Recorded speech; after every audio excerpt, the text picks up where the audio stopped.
I'm really delighted to be able to welcome all of you here, alumni, benefactors, Jefferson friends, to watch this first of its kind launch to the AX-1 mission by Axiom. It's the world's first private mission to the International Space Station. And for us here at Jefferson, it too is a first, the first opportunity to be sending experiments up into space.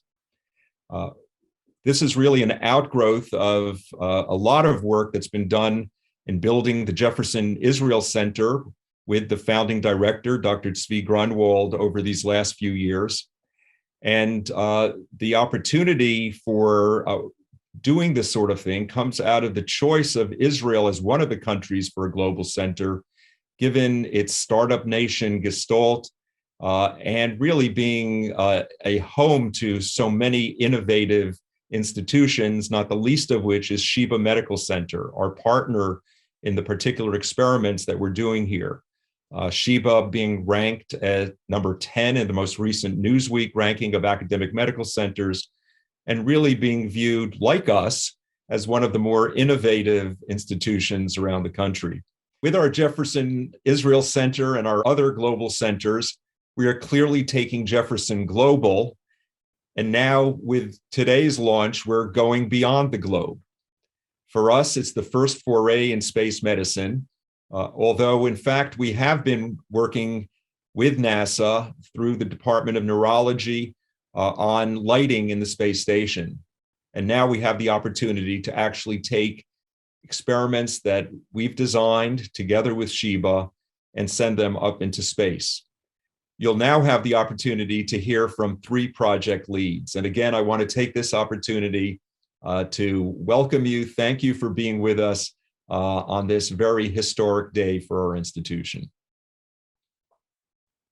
I'd like to introduce Dr. Paul Chung of our Department of Urology, whose project is urinary biome of astronauts in space.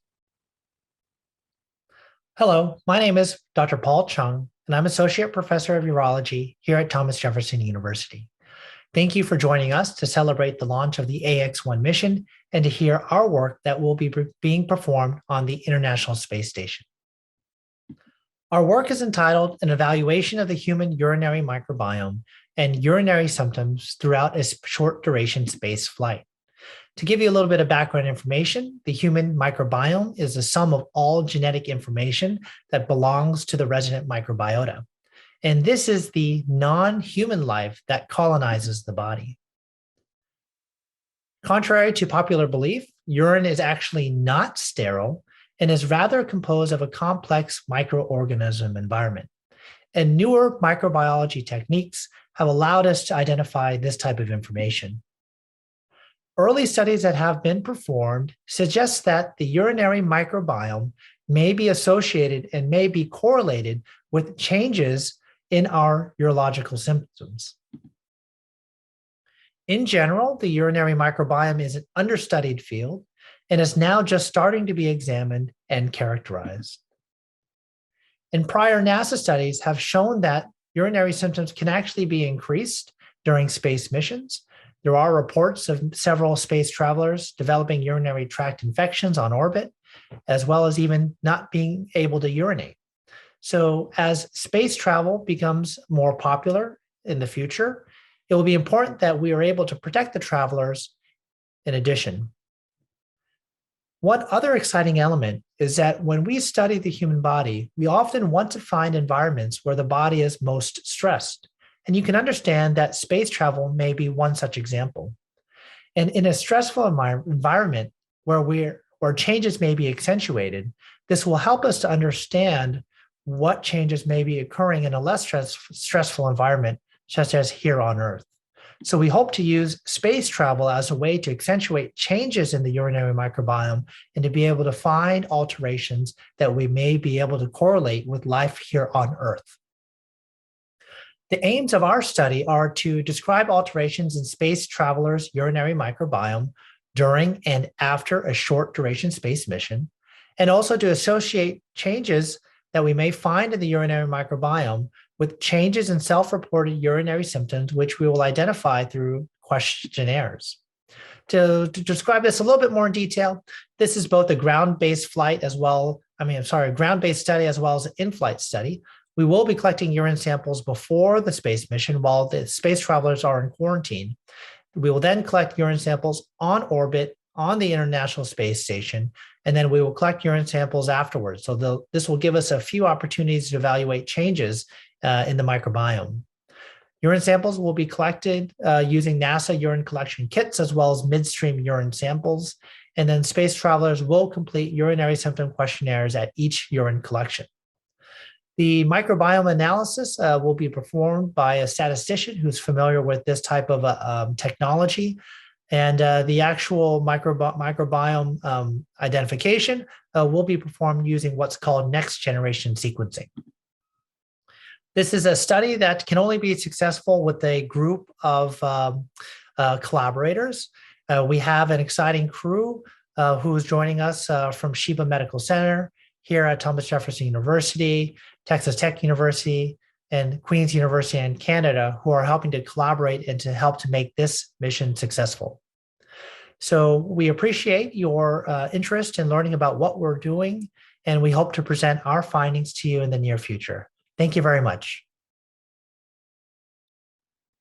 I'd like to now introduce Dr. Adam Dicker, our chair of the Department of Radiation Oncology at Jefferson. And the project he'll be discussing is effects of space travel on immune dysfunction. Hi, I'm Adam Dicker. I'm professor and chair of the Department of Radiation Oncology at Sidney Kimmel Medical College and Sidney Kimmel Cancer Center here at Thomas Jefferson University. It's my pleasure to share with you our collaborative project that focuses on astronaut health and the upcoming Ax-1 mission. This is a collaboration between Jefferson, an Israeli startup called OncoHost, the Technion University based in Haifa, Israel, and Sheba Medical Center in Tel Aviv.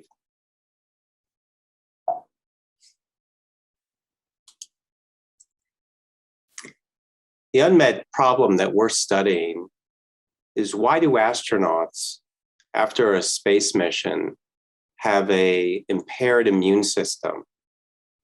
This impaired immune system manifests itself when astronauts develop different types of skin rashes, herpes zoster infections, and other clinical signs and symptoms that relate to an impaired or a weakened immune system.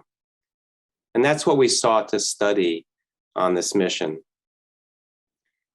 There have been a number of efforts to study immune dysfunction in space travel throughout the decades, and they've been relatively superficial in their approach based on the available technology and understanding of the immune system at this time.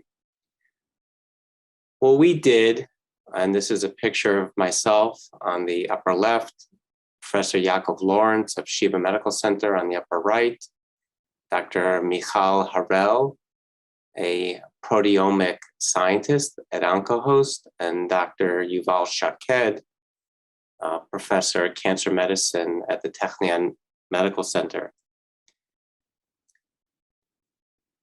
What we decided to do was leverage the technology that emanated from Professor Shaked's laboratory that's being commercialized at OncoHost, this Israeli startup, to understand what happens to the immune system, taking a macro view focused initially on the cancer patient and applying that to space travel. The platform that OncoHost uses studies circulating proteins in the blood and blood plasma. They study approximately 8,000 proteins that are affected by cancer treatment. However, in this case, what we're going to study is how these proteins that regulate the immune system are affected by space travel. It uses an antibody array-based proteomics There's a significant amount of machine learning and computational biology that goes into understanding these 8,000 different proteins, how they're up and down regulated, and how they affect the regulation of other proteins with particular focus on the immune system. So we're repurposing what was developed as a prediction tool for cancer immunotherapy and applying it for space travel. The study involves taking a blood sample of the private astronauts prior to launch and when they return. And at some point after their return to Earth, there are some other aspects of the study that we're going to do that will look at different parameters of the immune system. What's unique about this is it's never been done before. No one has taken this type of approach to space travel. And that's one reason that this project was selected amongst the others, including the two others from Jefferson. What we think we're going to get from this pilot is we're going to get new insights in terms of this immune dysfunction that will allow us to be able to develop strategies to either prevent or remedy this immune dysfunction as space travel becomes more and more common in the near future. There are other aspects that for human disease that relate to immune dysfunction from a neuroscience standpoint, cardiovascular standpoint, and GI standpoint. And this type of work can shed insight into these diseases that occur on Earth right now. So we're really thrilled that we're able to have this fantastic international collaboration. It's the first of its type to study the immune dysfunction in this particular way.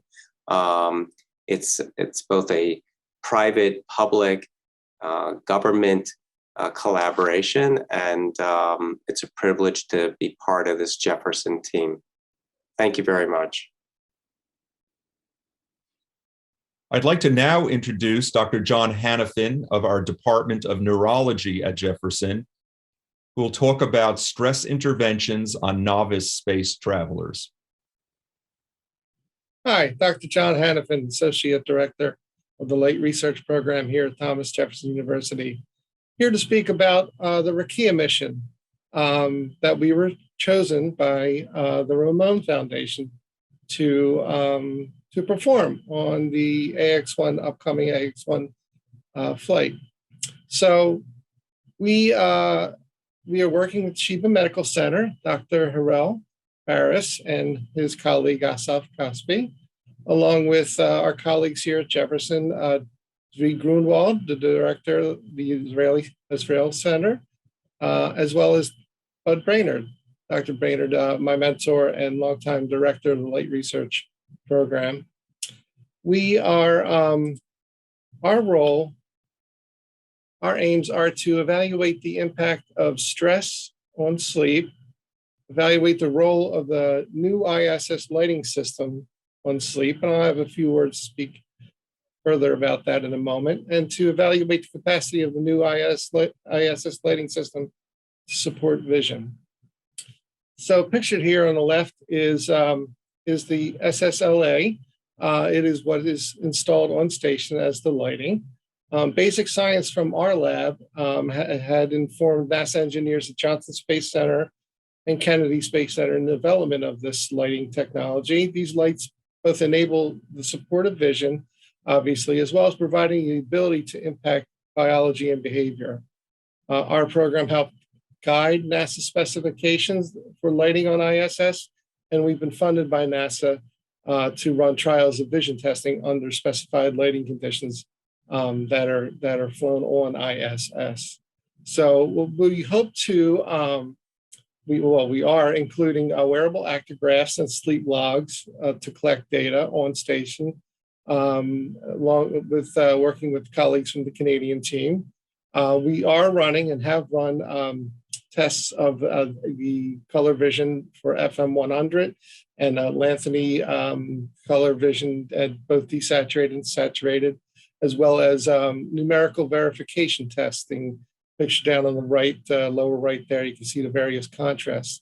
So we've done some of the pre-exposures already, and we will look doing post flight testing as well when travelers return. This data hopefully can be used successfully, that we've tested successfully on 7 astronauts. Hope to add to the data set so we can make comparisons between data collected from the astronauts as well as the Axiom space travelers. So we're very excited to be part of this project.